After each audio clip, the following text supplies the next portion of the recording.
उसके बाद ये मैं आपको दिखाती हूँ कि यहाँ नीचे जो है वो मूलियाँ लगी हुई थी। अगर ये आप देखें गौर से तो यहाँ नीचे वो देखें थोड़ी-सी मूली जो है वो बाहर की तरफ आई हुई थी, तो मैंने कहा चलो इसको निकाल लेते हैं कि घर जाके तो मूली के पराठे बनाएँगे। ये आप देखेंगे ये कितनी खूबसूरत जो है ये मूली जो निकली थी और ये देखें जो मेरे अभी करंट ऑर्डर यानी जो मैंने लिए हुए हैं, जो मुझे भी करने हैं वो मैं आपको दिखा देती हूँ। मेरे 4-5 मेरे ऑर्डर्स हैं। तो उनमें आप देख सकते हैं कि कुछ जो है वो $30 का है, कुछ $50 का है, कुछ $10 का है। तो ऐसे ही है और $10, $50, $30 कहते हुए शायद इतना बड़ी अमाउंट ना लगती हो, लेकिन जब आप इसको रुपीज़ में कन्वर्ट करते हैं तो ये आराम से 1 दिन का 20,000 30,000 तब बन जाता है। मतलब एक अच्छी हैंडसम अमाउंट आपकी 1 दिन की बन जाती है। अस्सलाम वालेकुम व्यूअर्स, कैसे हैं आप सब? उम्मीद है सब खैर खैरियत से होंगे। अल्लाह ताला आपको, आपके वालिदैन को, सबको अपने ज़मान में रखे, आमीन। तो आज जो है वो फूड पांडा के लिहाज से और भी बहुत सारे क्वेश्चंस हैं जो आए हुए थे, तो मुझे लगा उन सबको एड्रेस कर लेते हैं। तो चलिए स्टार्ट करते हैं आज का न्यू व्लॉग। तो व्लॉग स्टार्ट करने से पहले जो मेरे लास्ट व्लॉग है उसमें बहुत सारे लोग जो हैं वो ऑनलाइन जो मैंने आपको न्यू काम बताया उसके बारे में पूछ रहे थे। तो देखिए उसका जो प्रोसेस है वो तो ये होगा कि आपको एक वेबसाइट है जहाँ पर आपको रजिस्ट्रेशन करानी होगी। बेसिकली ये एक अमेरिकन कंपनी है जो डॉलर्स में पे करती है। अब आपको पता ही है कि डॉलर्स का और हमारे पैसों में जो है वो कितना फ़र्क है। तो उस फ़र्क को लेके देख लें कि अगर आप एक दिन में 20 से $30 का काम करते हैं तो आपके एक दिन के 6 से 7 हज़ार जो है वो आराम से बन जाते हैं। तो रोज़ अगर आप 6-7 हज़ार का काम कर लेते हैं, आपको आ जाता है या चलिए 6-7 हज़ार का नहीं 20 से लेस में भी अगर आपको काम मिल जाता है 4-5 हज़ार का डेली अगर आप कमा लेते हैं, तो ये अच्छी एक हैंडसम अमाउंट है। अगर आपके पास एक जगह पे अलग से सेव हो जाती है, आप उसको अच्छी तरह से उसको इस्तेमाल कर सकते हैं, चाहे आप उसको अपने पर्सनल यूज़ के लिए करें, अपनी इस अमाउंट को किसी भी जगह पे लगा सकते हैं, तो ये बहुत अच्छी अमाउंट है। अगर आपका डेली 2-3 हज़ार या 3-4 हज़ार या 5-6 हज़ार बन जाता है, तो ये है कि आपको राइटिंग का जो है उसका पता होना चाहिए, आपको थोड़ा रिसर्च का पता होना चाहिए कि आपने एक चीज़ को रिसर्च करना है, उसके बारे में आपने पढ़ना है, फिर आपने उसको अपने वर्ड्स में डिटेल में करके लिखना है, तो दैट्स इट, इतना काम है। तो माशाल्लाह डेली का बहुत अच्छे अर्निंग वहाँ से हो जाती है। अक्सर तो ऐसा भी होता है कि 20-30 हज़ार का काम एक ही दिन इकट्ठा आ जाता है, जो वो अगर बैठ के मुसलसल 2-3 घंटा बैठ के करें, तो वो उनका फ़ौरन से 2-3 घंटे में ही डन हो जाता है। यानी कि आपने एक दिन में ही 20-30 हज़ार कमा लिए और बस ये है कि आपने थोड़ी-सी मेहनत करनी है, थोड़ा-सा अपना जो है पेशेंस दिखाना है। आपको शुरू में काम करेंगे, आपको शायद थोड़ा मुश्किल लगे, लेकिन आप जैसे-जैसे काम करेंगे तो आहिस्ता-आहिस्ता इंशाल्लाह आपकी जो मुश्किलें हैं वो भी हल हो जाएँगी और आपको काम में भी और ज़्यादा पता चलेगा कि आपने काम को कैसे करना है। और जहाँ तक मैं आपको गाइड कर सकी, मैं भी आपको गाइड करूँगी। ये देखें जो मेरे अभी करंट ऑर्डर यानी जो मैंने लिए हुए हैं, जो मुझे भी करने हैं, वो मैं आपको दिखा देती हूँ। मेरे 4-5 मेरे ऑर्डर्स हैं। तो उनमें आप देख सकते हैं कि कुछ जो है वो $30 का है, कुछ $50 का है, कुछ $10 का है। तो ऐसे ही है और $10, $50, $30 कहते हुए शायद इतना बड़ी अमाउंट ना लगती हो, लेकिन जब आप इसको रुपीज़ में कन्वर्ट करते हैं तो ये आराम से 1 दिन का 20,000 30,000 तब बन जाता है। मतलब एक अच्छी हैंडसम अमाउंट आपकी 1 दिन की बन जाती है। बस आपकी क्या होनी चाहिए राइटिंग स्किल। मेन चीज़ ही आपकी राइटिंग स्किल है कि उसमें जो आपका है ना वो आपको कॉन्फिडेंस होना चाहिए, आपकी राइटिंग स्किल अच्छी होनी चाहिए। ये भी नहीं है कि आपकी टाइपिंग तेज़ हो, ना हो टाइपिंग तेज़, इट्स ओके, वो वक़्त के साथ-साथ हो जाती है। लेकिन बस आप फ़ोकस करके 2-3 घंटे अपने पक्के मतलब एक ही साथ 2-3 घंटे लगा के फ़ोकस करके आप बैठें तो आपके काम जो है बहुत अच्छे से हो जाता है। अब जब से मैंने ये वाला काम स्टार्ट किया अल्हम्दुलिल्लाह पिछले 1 डेढ़ माह से, तो मैंने फूड पांडा से भी थोड़ा जो है मतलब ब्रेक में ले लेती हूँ, क्योंकि ऑफ कोर्स इस काम के लिए भी टाइम चाहिए। जैसे मैं आपको बता ही रही हूँ कि 2-3 घंटे तो आपको चाहिए ही चाहिए होते हैं। अब इट्स अप टू यू, आप दिन में करें, शाम में करें, रात में करें।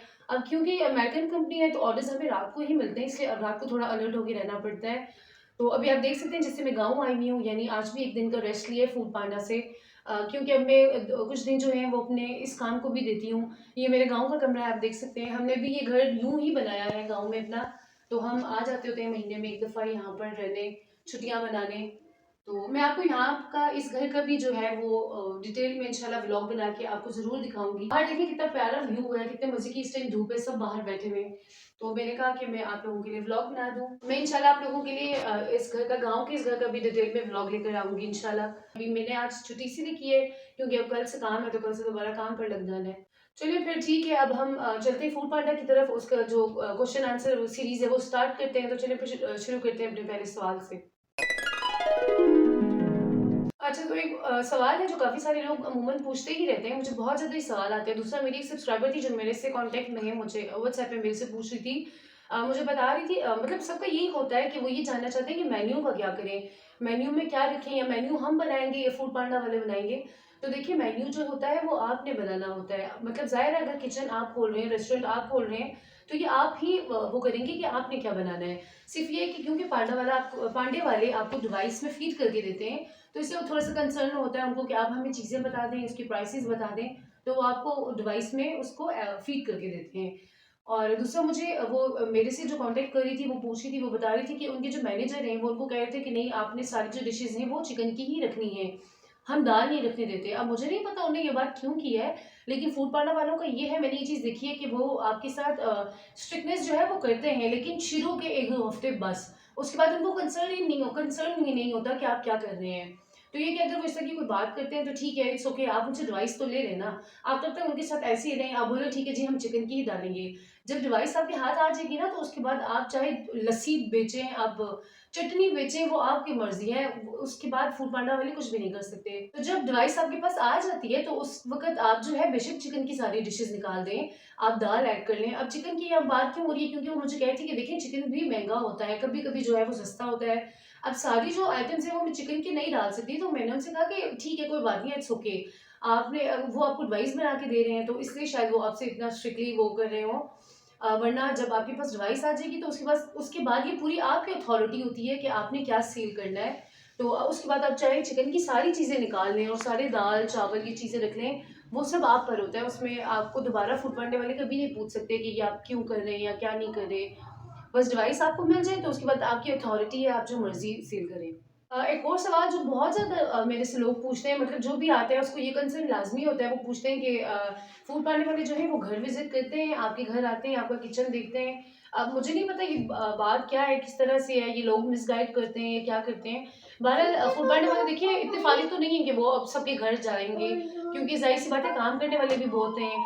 तो ऐसा नहीं है कि आपके घर पे आते ही कुछ भी नहीं होता, वो बस आप जब रजिस्ट्रेशन करते हैं, तो उसपे ऐसी एक फॉर्मेलिटी होती है कि आपने वहाँ पर अपने किचन की पिक्चर लगानी होती है, या आपने जो आपका मेन गेट जो है, आपने उसकी पिक्चर लगानी होती है। तो अगर आपको लगता है कि आपका किचन प्रेजेंटेबल है, तो आप उसकी पिक्चर एक दूर से पिक्चर खींच के लगा दें। अगर आपको लगता है कि आप नहीं शेयर करना चाहते, तो आप बेशक गूगल से वो पिक्चर डाल दें। इसकी कोई ऐसे इतना बड़ा मसला नहीं है। तो चलिए, किचन की बात हो रही है, तो मैं आपको अपना गाँव वाला किचन जो है वो दिखा देती हूँ। अभी न्यू ही हमारा घर बना है, तो चलिए आइए मैं आपको अपना किचन दिखाती हूँ। देखिए, इतनी प्यारी सी बजट साइज़ वगैरह, ये हम लोगों ने शुरू-शुरू में दराज से ऑर्डर की थी।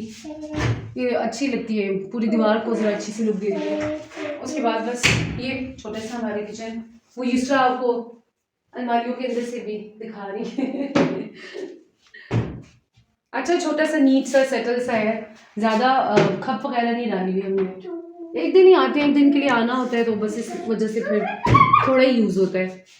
ये सिलेंडर भी हमने रखा हुआ है, ये पिंडी से ही, बल्कि जब हम आते हैं तो ले आते हैं कि कभी गैस का भी होता है इशू, कभी आहिस्ता हो जाती है, कभी नहीं होती है। वैसे स्विगी गैस की गैस है, लेकिन ये है कि कभी-कभी नहीं होती है, ख़ास तौर पे सुबह फजर के टाइम नहीं होती है, या सुबह 9 बजे बहुत थोड़ी होती है, तो हम इसको इस्तेमाल कर लेते हैं। तो जी, ये देखिए, उसके बाद आप देख सकते हैं कि ये जो है, ये हमारे घर की जो है वो बाहर की सारी लुक है।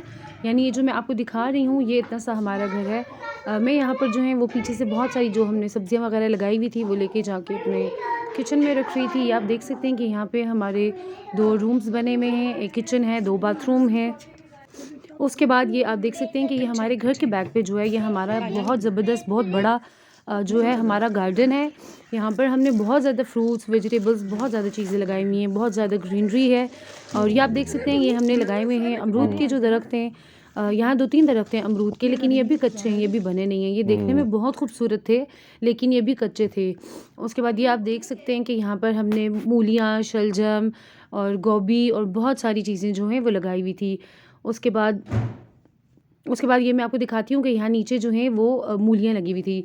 अगर ये आप देखें गौर से, तो यहाँ नीचे वो देखें, थोड़ी-सी मूली जो है वो बाहर की तरफ आई हुई थी, तो मैंने कहा चलो इसको निकाल लेते हैं कि घर जाके तो मूली के पराठे बनाएँगे। ये आप देखें कि ये कितनी खूबसूरत जो है ये मूली जो निकली थी, और ये इतनी मोटी थी।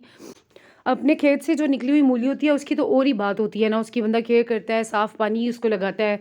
पता नहीं बाज़ार से निकली हुई मूली को कैसा पानी वो लगाते हैं, और अपनी ज़मीन से निकली हुई मूली तो माशाल्लाह इतनी टेस्टी होती है। फिर उसके बाद यहाँ पर एलोवेरा भी था, आप एलोवेरा चेक करेंगे कितना बड़ा है। इसकी भी मुझे ज़रूरत थी तो फिर मैंने 2 ये भी काट लिए। और इतना मज़ा आता है यहाँ पर जब भी हम जाते हैं तो मुख्तलिफ़ सब्ज़ियाँ, मुख्तलिफ़ फ्रूट जो भी होता है फिर उसको खुद खाना बहुत अच्छा लगता है कि आपके पास गाँव हो, गाँव में ज़मीन हो तो आपको इस तरह की चीज़ें लाज़मी करनी चाहिए। तो चलें जी, ठीक है, अपना व्लॉग यहीं पर एंड करते हैं। मिलते हैं नेक्स्ट व्लॉग में, तब तक के लिए अल्लाह हाफ़िज़।